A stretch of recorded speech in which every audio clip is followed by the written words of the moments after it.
Mga kabayan, tila naisahan na naman ang gobyerno, lalo na ang mga senador, matapos mapaikot at malusutan ng isang sikat at maimpluwensang tao na si Mayor Alice Go o Go Huaping. Kahapon ay pumutok ang balita galing mismo kay Senator Risa Hontiveros na nakalabas na ng bansa ang controversial na mayor ng Banban Tarlac na si Mayor Alice Go noon pang July 18, 2024. Pero nanindigan ang mga abogado ni Go na nasa bansa pa si Alice Go. Ang katunayan, isang abogado ang nagtungo sa DOJ para patunayan na hindi pa nakakalabas ng bansa si Goo. Ayon kay Atty. Galicia, nagtungo sa kanyang tanggapan sa Bulacan si Goo para magpanotaryo ng kanyang counter affidavit nito lang August 14, 2024. Ito ay pinatunayan at kinumpirma rin ng dalawang piskal na nagkausap nga si Galicia at Goo. May nag-arrange sa kanya na may pupunta daw noon para magpanotaryo. And nakausap sila ni Alice Guo doon sa baba ng kanyang opisina, nakita niya. At nagpresenta ng driver's license si supposedly Alice Guo sa kanya. And then he notarized the counter affidavit which was due to be submitted to the DOJ for preliminary investigation. Ayon naman sa NBI, mananagot at may matinding kaparusahan sa mga abogado na nagkakanlong at nagsisinungaling para mapagtakpan si Mayor Alice Go. Ayon pa sa NBI, pwedeng madisbar ang mga abogado ni Go kapag napatunayang nakikipagsabwatan sila sa pinatalsik na alkalde. Pwedeng madisbar ka or masuspend ka. Depende sa sitwasyon. We will siguro summon or subpoena Atty. Galicia kung he is still telling the truth. Sa panig naman ng DOJ, magsasagawa sila ng investigasyon sa issue at pagtakas ni Alice Go palabas ng bansa. Sabi ni Justice Secretary Boying Remulla, mananagot ang sinumang opisyal ng gobyerno kapag nahuli at napatunayan nilang nakikipagsabwatan sila para makatakas si Alice Go. Ito rin ang naging paninindigan ng PNP kung saan ay tutulong sila sa investigasyon kung sino ang mga opisyal ng gobyerno na nasa likod at nagpatakas kay Mayor Alice Go. Considering na napaka-high profile po nung kaso and na kilala po halos siguro ng lahat ng nagmo-monitor po sa nangyayari si Mayor Guo, I think with due respect nga po doon sa mga immigration officer natin, it would be prudent on their part to report if there is indeed a sighting doon po sa at least attempt na lumabas po ng bansa. Although wala naman po siyang whole departure order, but the mere fact po na nailagay po siya doon sa immigration lookout bulletin, it will suffice to at least monitor yung kanyang attempt to leave the country po. Samantala, nanawagan naman si Senator Risa Hontiveros sa Department of Foreign Affairs na kanselahin na ang pasaporte ni Alice Go dahil malaya itong nakakakilos at napapaikot ang iba't ibang ahensya ng gobyerno para magawa ang kanyang gusto gamit ang kanyang pasaporte. Mukhang masyado siyang maluwag na nakakakilos, kaya nga yung pinakahuling panawagan ko ay sa Department of Foreign Affairs na kanselahin na yung kanyang passport. Lalo na't napatunayan na natin ng NBI at sa aming investigasyon, hindi siya Pilipinong mamamayan. So wala siyang humawak ng Philippine passport at gamitin nito para umiwas sa pag-effect ng warrant of arrest ng Senado. Ayon naman sa isang political analyst na si Ronald Llamas, hindi na bago ang ganitong kalakaran at sitwasyon sa bansa. Ayon kay Llamas, magagawa lahat ni Alice Go ang kanyang gusto gamit ang kanyang bilyones na pera sa mga bangko. Kaya dapat bigyan ng leksyon ang mga nakikipagsabwatan sa kanya at isa na nga rito ang mga opisyal ng Bureau of Immigration. Pwede naman siyang nakalabas dahil hindi naman siya huhulihin sa domestic flight eh.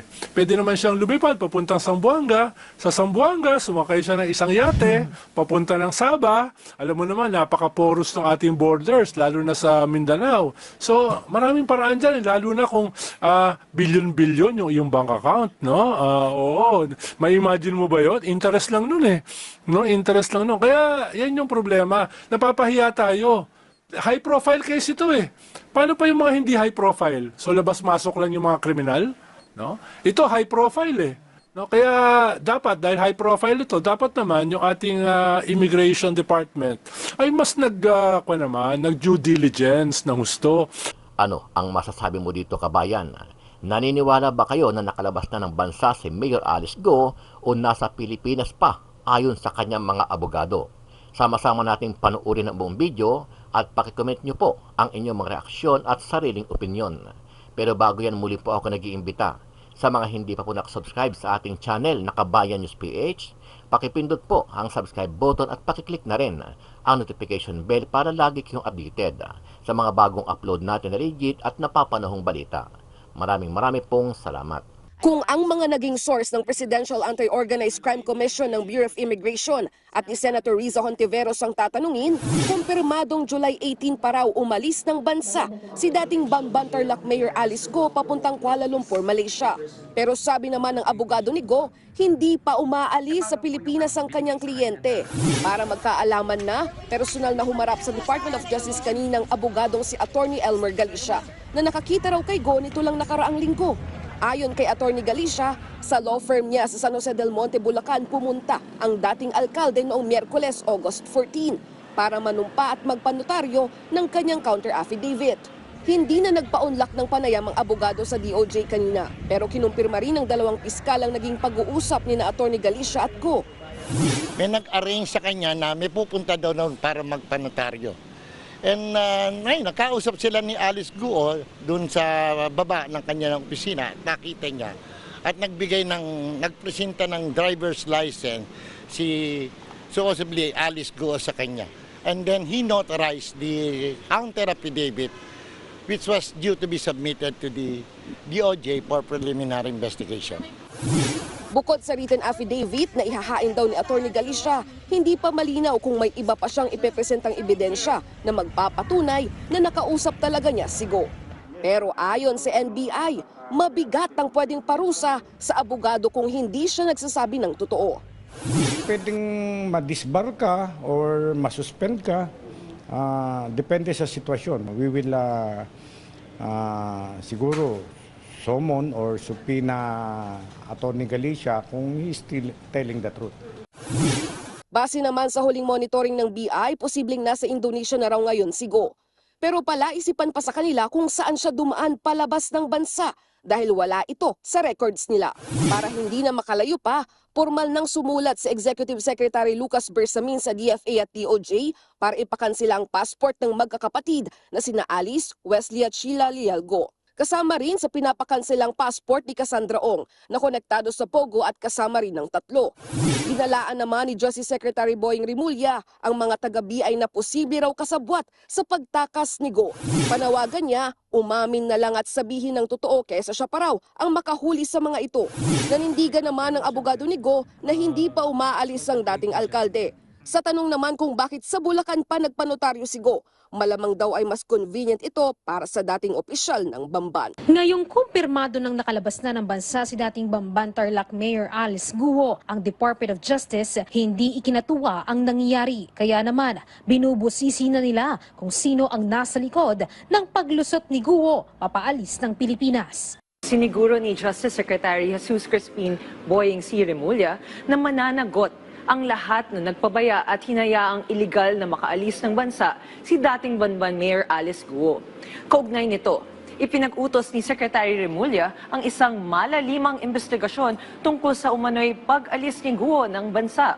Kahit nga mismo mga abogado ni Guo, hindi pa lalagpasin ng DOJ at sila rin ay iimbestigahan. Pinag-aaralan na rin ng DOJ ang pananagutan ng mga abogado ni Guo kung mapatunayang may kinalaman sila sa paglabas sa bansa ng dating alkalde. Maliban pa rito, sinabi ni Justice Secretary Jesus Crispin Remulla, hindi rin nila inaalis ang posibilidad na may mga kasabwat sa Bureau of Immigration si Guo kaya siya nakalabas ng bansa. Kaya naman, ipinag-utos ni Remulla kay BI Commissioner Norman Tansinco na imbestigahan kung may mga tauhan ba ng BI na kasabwat ang dating alkalde kaya nakaalis ito sa bansa. Banta pa ni Remulla, lumutang na kung sino man ang sangkot sa iligal na paglabas ni Guo bago pa niya maungkat kung sino ito dahil siguradong mananagot ito sa batas. Halos ganito rin naman ang pananaw ng Philippine National Police. Considering na napaka-high profile po nung kaso and kilala po halos siguro ng lahat ng nagmo-monitor po sa nangyayari si Mayor Guo. I think with due respect nga po doon sa mga immigration officer natin, it would be prudent on their part to report if there is indeed a sighting doon po sa at least attempt na lumabas po ng bansa. Although wala naman po siyang whole departure order, but the mere fact po na nailagay po siya doon sa immigration lookout bulletin, it will suffice to at least monitor yung kanyang attempt to leave the country po. Pero ang sabi naman ng BI dito, posibleng lumusot si Guo mula sa mga mata ng immigration officers at maaari din umanong gumamit ito ng peking stamp. May nakikita po tayo ng mga individuals na nahuhuli natin sa paliparan na may mga ganun po, mga peke na stamp na pinagawa lang nila sa kung saan para gamitin po, para kunwari tapos na sila sa clearance. At mukhang inabuso po nitong si Mayor Alice Guo yung mga areas kung saan wala pong immigration presence. The possible areas po na nakikita natin na posible po yung ginamit ay yung mga private airstrips. Paliwanag pa ng BI, sa kabila ng Immigration Lookout Bulletin laban kay Guo, hindi lumabas sa kanilang centralized database ang biyahe nito. Kaya tingin nila, bukod sa private airstrip, ay tumawid din ito ng dagat para makaalis ng Pilipinas. Sa huling impormasyon naman anya ng BI, mula Malaysia, nakabiyahe na naman ang kampo nila Guo papunta naman ng Indonesia. Nakikita po natin na information ay nakarating po siya ng Indonesia. Yun po ang pinaka-recent. Just the other day po, August 18, siya po ay nag-travel from Singapore papunta po ng Indonesia. Tiniyak naman ng Office of the Solicitor General na walang epekto sa mga kasong inihain nila ang naging pag-alis ni Guo. Ganito rin sa Commission on Elections na tuloy pa rin ang kanilang preliminary investigation hinggil sa misrepresentation case ni Guo. Pero si Senator Risa Hontiveros may bago namang panawagan sa ngayon. Mukhang masyado siyang maluwag na nakakakilos, kaya nga yung pinakahuling panawagan ko ay sa Department of Foreign Affairs na kanselahin na yung kanyang passport. Lalo na't napatunayan na natin ng NBI at sa aming investigasyon, hindi siya Pilipinong mamamayan. So wala siyang humawak ng Philippine passport at gamitin nito para umiwas sa pag-effect ng warrant of arrest ng Senado. Pero Sec Ronald, ano po ang assessment nyo rito sa pag-alis niya? Sino nga ba ang dapat na managot? Well, a month ago, napag-usapan na namin ni Senator Win Gatchalian yan. At sabi ko, baka nakalabas na ng bansa. No? Sabi ni Senator Win, mukha nga eh. No? Sabi niya, that was a month ago. At kung titingnan natin yung mga records, parang ang lumalabas ay nag-enter siya sa Malaysia. Parang, no? Kailangan hawak na natin. Pero yung indicative information, pumasok siya ng July 18. Ibig sabihin, nakalabas na siya rito earlier. No? Ang sabi nga, nakatatlong bansa na siya. Nakapag-Indonesia na, no, sa Batam at nakapag Kuala Lumpur na at dumalaw pa ng Singapore. Aba, ang daming nalibutan, no? Parang hindi wanted, no? Inggit ka, Kong Terry. No? Hindi, ang nakalagay mismo dun sa kanya pong arrival information sa Malaysia, tour eh. Magtutour siya. So, bakit niyo ba siya pinipigilan eh? Ang sasabihin siyempre ng mga abogado, at nakikita ko na rin po ito online, Attorney! This is just a lookout bulletin. This is not a whole departure order. Paano yan? Dapat naman, yung, alam mo naman natin, yung lookout bulletin, pwede kang bigyan ng perwisyo. Kung gusto ng gobyerno, pwedeng interviewin ka, etc. Tapos na-delay yung flight. Ay, sorry, na-delay yung flight. Di ba, maraming paraan yun no? Maraming paraan yun. Kaya ang kwalan dito, tayo na style bulok. No, tayo na isahan. Pwede naman siyang nakalabas dahil hindi naman siya huhulihin sa domestic flight Pwede naman siyang lumipad papuntang Zamboanga. Sa Zamboanga, sumakay siya ng isang yate papunta ng Sabah. Alam mo naman, napaka-porous ng ating borders, lalo na sa Mindanao. So, maraming paraan dyan, lalo na kung bilyon-bilyon yung bank account, no? May imagine mo ba yun? Interest lang nun No, interest lang nun. Kaya, yan yung problema. Napapahiya tayo. High profile case ito Paano pa yung mga hindi high profile? So, labas-masok lang yung mga kriminal? No? Ito, high profile No? Kaya, dapat, dahil high profile ito, dapat naman yung ating immigration department ay mas nag-due diligence ng husto. Pagpalagay mo ng lookout lang, no? Mapapahiya, sasabog sa mukha mo yan So at least yung leadership sana ng BI, gumawa ng extra effort para yan ay mapigilan, if not, ma-mitigate.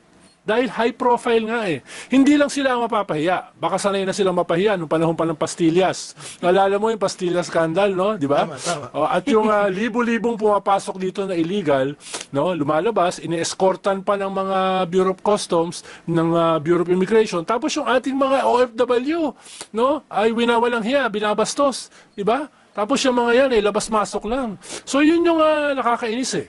Nakakainis sa ganitong sitwasyon. At inuulit ko, ito ay sasabog sa mukha ng gobyerno, ng presidente mismo. Dahil high profile case yan, huwag mong kalimutan, Kong Alex, mismo si Bongbong, di ba nakialam dyan? Di ba sabi niya, investigahan na yan. Several months ago. So, mismo siya ay medyo committed dyan. Di ba? Medyo committed dahil naging national security issue eh. Hindi lang siya crime eh. National security issue. No, sabi ng mga government, ba't nangyari yan kung national security issue? No? Ano pa yung iba na nangyayari yung ganyan?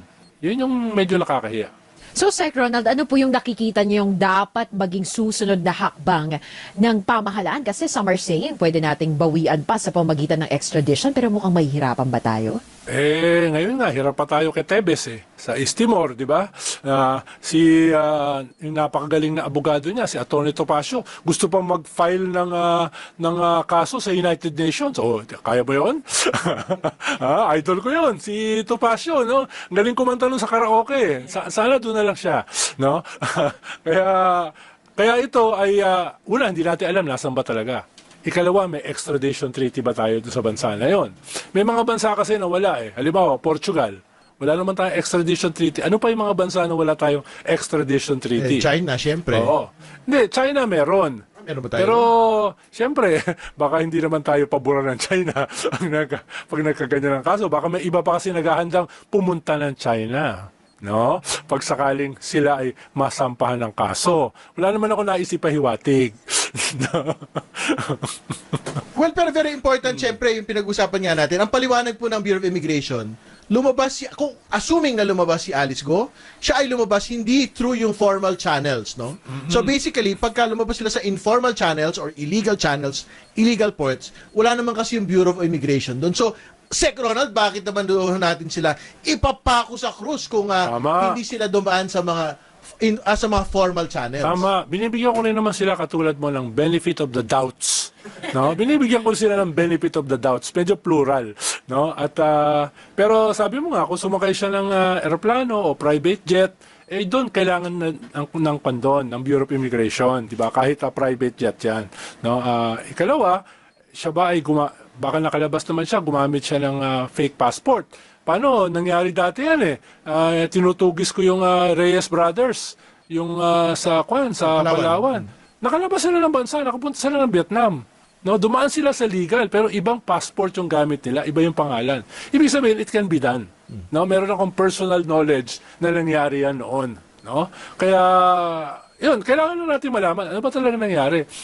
Parang according sa Malaysia, yung passport niya ang ginamit niya nung siya ay pumasok.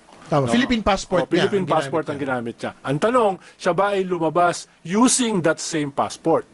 No? Or siya ay dumaan sa backdoor, sa Mindanao, sa Zamboanga, or siya ay lumabas pero iba yung passport na gamit niya, siguro iba yung itsura niya. No? Ano kaya itsura nun? No? Baka tinulungan mo magpakulay ng buhok, Alex. Wala akong kinalaman. Paggupit, no? So, alam mo naman, sa mga pelikula, napapanood natin yan, di ba? Ang daming paraan yan eh. No? Sa mga espionage, spy movies, no?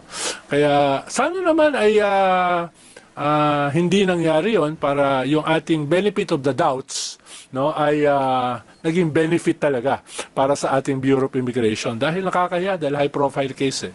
At nakialam ang presidente tapos yung isang ahensya under his watch pinabayaan na mangyari ito. At the minimum dapat heads should roll. Halimbawa yung nag-notarize sa harapan niya si Alice Go a few days back. Yeah. Dapat maging example yon. No? Sino ba yung mga kung sakaling lumabas ka sa immigration, sino yung pumirma? No? Sino yung nag-escort? Sino yung, I'm sure may mga enablers yan. Kung sakaling dumaan nga siya officially sa ating immigration section, kailangan talaga. Ang problema, in the past kasi, hindi napaparusahan kaya nagiging incentive dahil mas malaki yung returns kesa sa threats. Ngayon, palakihin natin yung threats. Parusahan yung dapat parusahan. So, Sec. Ronald, speaking of doubts, di ba, plural talaga, na marami sa ating mga kababayan ngayon yung medyo nagda-doubt na doon sa kredibilidad ng Bureau of Immigration. Dahil sabi paano nakaalpas ito, paano itong nangyari, what could have been done sana para na-prevent ito? Dahil nga pumutok na itong issue ng POGOS, yung libo-libo na pumasok illegally at labas-masok ng mga triads sa ating bansa, dapat naghigpit sila.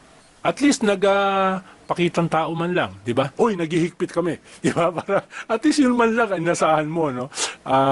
Sana dapat yun ang ginawa nila. Lalo na ito ay isang celebrated case.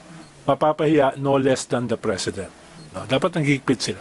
At mukhang marami pang mga ganitong pangyayari, so dapat parang kabahan naman yung mga gagawa pa uli nito.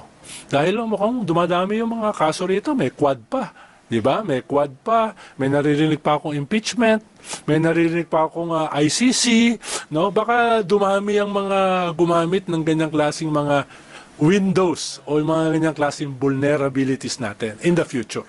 So before we go to the quad discussion, so do you think yung pong Bureau of Immigration Chief, si Ginoong Norman Tansinco, at the very least, should offer to resign to the President?